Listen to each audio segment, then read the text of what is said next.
What is going on, fam? Thank you very much for tuning in. Today, we're going to be talking about self-awareness.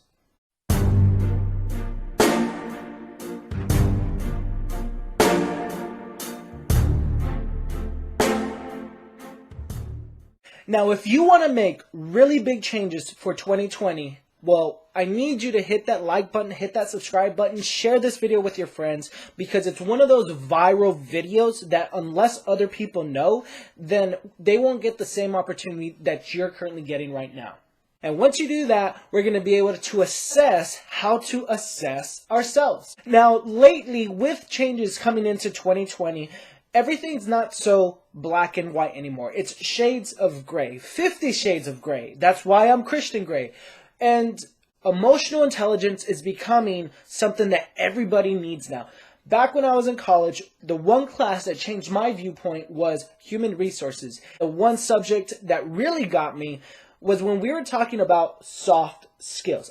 I didn't know what soft skills were at that time, but now that I've been able to mature and establish some sort of eloquence in my rhetoric and enhance myself through communication, it allows me to be able to build rapport with people, also enhance my career performance as well. If you have not gotten this book already, if you really want to make changes in your career and in your relationships, and most importantly with yourself, you want to pick up Emotional Intelligence 2.0 by Dr. Travis Bradbury and John Greaves. Emotional intelligence means how smart are you emotionally. IQ means how smart are you, thinking outside the box, that kind of stuff. But it's not those people who are most successful. If you're an accountant, if you are a doctor, if you are a data analyst, if you're an engineer, if you are any kind of shy, reserved tech professional, even like a copywriter, that you don't really interact with people, you're not the sales guy, you're not on the front lines, then this book is literally what's going to help you become a leader in your new career. But I do want to make sure that you understand the argument against this. Until you can lead yourself, you will not be able to lead others.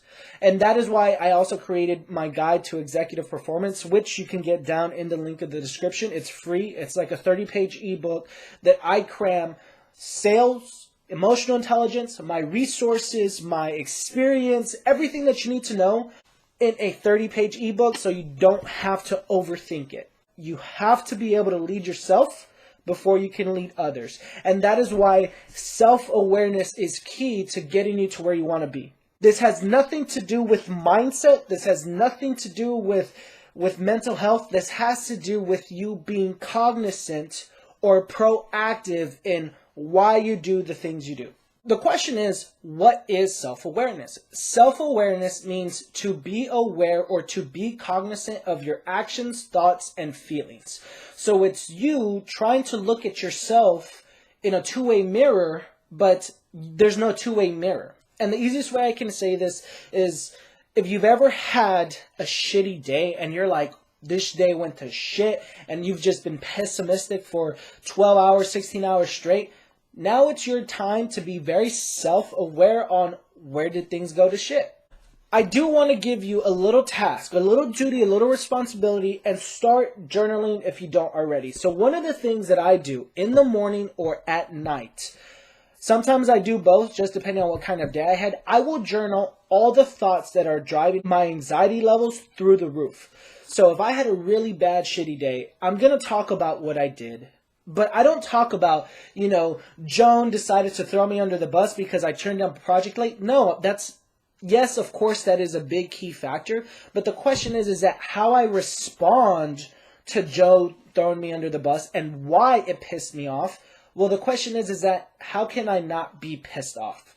Because I can't be pissed at her for the rest of my day or the rest of my life, because then I'm wasting energy on something that already happened.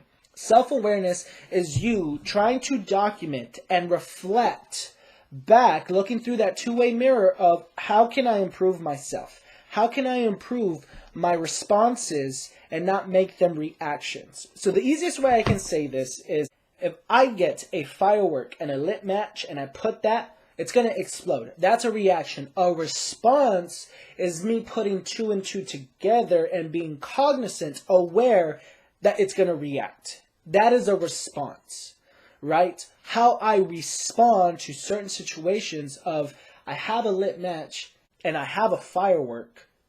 Well, me responding to putting these two together and that explodes, that was the reaction. But my response, putting that 2 and 2 together, that's a response. Know the difference. And when it comes to self-awareness, it's going to allow you to build your self-esteem. Now, your self-esteem is confidence in your own abilities. It is your self-confidence. And sometimes people are overly self-confident. But in order for you to build confidence, you have to be able to confide or have trust with someone else other than yourself. So the way it works is, if I go to Juan, who's my really good friend, and I ask him for help because I'm not very competent in a particular field or a particular study, and I can confide into him and let him know, hey, I'm not good at this. I know you are. Can you help me? That is confidence. So he says, sure, let me help you with this. And then you excel at whatever project it is you do because you had confidence. You confided into him. You now have self-confidence to do it in yourself. Do you see where there's that big takeaway of, in order for you to build confidence, it's the trust that you have not only with yourself, but with someone else who allowed you to build that confidence. So now it projects onto the world. Because when you start becoming self-aware, it's because you have the underlying action of willingness to change. You're willing to change your actions because you're self-aware. You know that you're having too many reactions to situations and not enough responses. And when you build those self-esteem, because now you can handle high pressure situations even more, you are now accepting that you're not going to be good at everything. You're always going to need to confide in someone else that, hey, I'm not good at this. You are. Can you help me so I can get this done and we can work together? Because you had that willingness and change and you had the acceptance of your own abilities, you're aware of what you can or cannot do, you now have a drive to grow. You're pushing your comfort levels. And now you can see that the more that you confide in people to build your self-esteem, because you're self-aware, there are no limits to your true potential. And in order for you to unlock your Mr. Gray, unlock your potential, scale the fuck out of it, you have to be self-aware of what is holding you back now, and how can you push your comfort levels to get to where you want to be. Because the opportunity for yes lives in the land of no. I learned that from Robert Herjavec from one of his videos. That's what allowed me to learn about emotional intelligence. And that can only work if you have a really good relationship with yourself, that you're accepting that you're not good at everything, but you're good at one thing, and you can build relations with other people, confide in them, and then you eventually build your confidence. So it's about not attach of what you do, it's who you are. And in order to understand who you are, you have to have that purpose of, who am I serving? Who can I help? Or who can help me? How can I help them back? That is the driving force to you establishing your emotional intelligence and working on your personal growth. So I hope you liked this video. I hope this is giving you some insight on how to further establish your emotional intelligence. If you have any questions, comments, and concerns, make sure you hit that like button. Share this with your friends, your colleagues, your peers. If you haven't already, make sure you follow me on Facebook, Twitter, Instagram. I am now on Pinterest, Tumblr, and LinkedIn. I am also on TikTok. I wish you the best for this year of 2020. And until next time, guys, stay tuned.